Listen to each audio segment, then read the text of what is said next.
تو خیر کیا بات کر رہا تھا یار میں. ایک تو میرے پاس ٹائم بہت کم ہے نا, میرے دماغ میں باتیں بہت زیادہ ہوتی ہیں, شارٹ ٹائم میں اس کو کسی طرح میں چاہ رہا ہوتا ہوں کہ میں ایکسٹریم کی بات کر رہا تھا, ایکسٹریم لیول پہ جانا.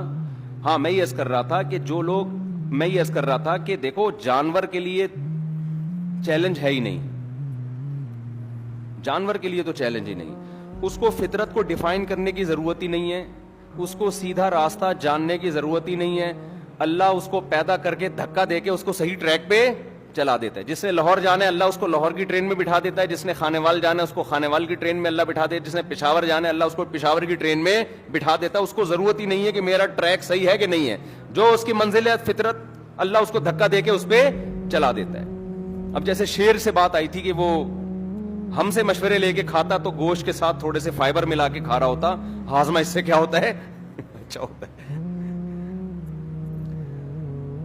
یا کولڈ ڈرنک پی رہا ہوتا ہضم کرنے کے لیے, تو اللہ نے اس کو چلا دیا اس کی لائن پہ. وہ آپ چڑیا گھر میں بھی لاؤ گے نا وہ نہیں مانتا اس چڑیا گھر کی پروٹوکول کو, زو کے پروٹوکول کو وہ نہیں مانتا. وہ کہتا ہے مجھے ویسا ہی پہاڑ چاہیے, مجھے ویسا ہی کچا گوشت چاہیے, ہڈی توڑ کے کھاؤں گا میں, یہ کیا کباب اور کوفتے بنا کے میرے سامنے تم لوگوں نے پیش کر دیا, مجھے یہ بالکل بھی پسند نہیں ہے. شیر کے پنجرے میں آپ شیر چھوڑ دیں پوری زندگی گزر جائے گی, وہ اس سے اپنی جنسی خواہش پوری نہیں کرے گا. آپ اس کو لا لا کے دکھائیں, یو کے میں نیشنلٹی مل جائے گی بھائی تمہیں, سمجھ رہے ہو, کوئی اس کے کوئی دلیل کارگر نہیں ہوگی. وہ یہ نہیں کہے گا کہ مجھے چونکہ فیمیل نہیں مل رہی تو میرے بھی جذبات ہیں, چلو وسیم صحیح, پھر شیروں میں بھی تو وسیم ستار ہوتے ہیں نا, چلو ستار بھائی, چلو غفور بھائی, چلو جی یہ نہ اس کی نیچر اس کی طرف مائل بولو نہیں, وہ گندگی ہے یہ, وہ نہیں مانے گا اس کو.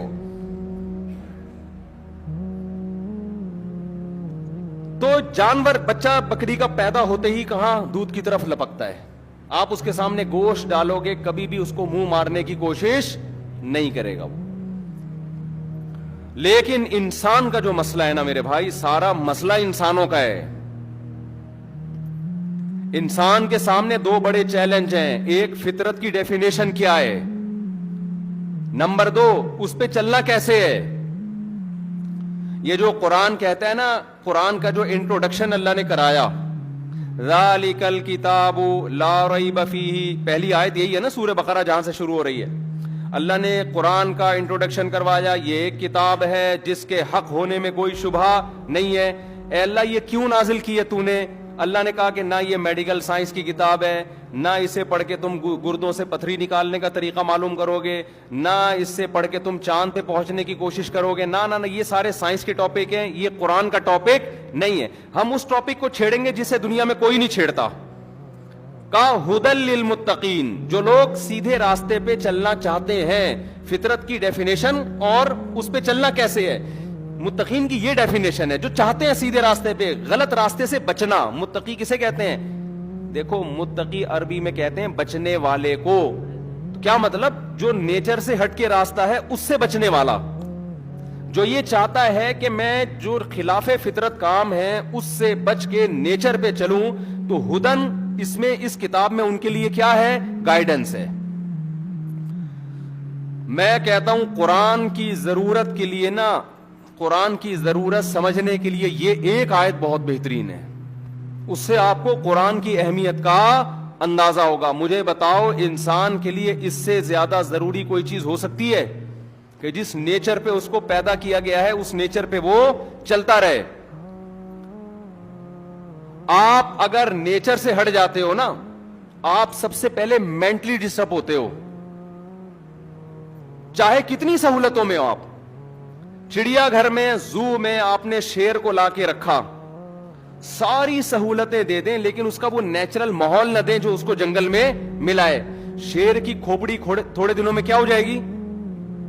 شارٹ ہو جائے گی. این ممکن ہے وہ خودکشی کر لے.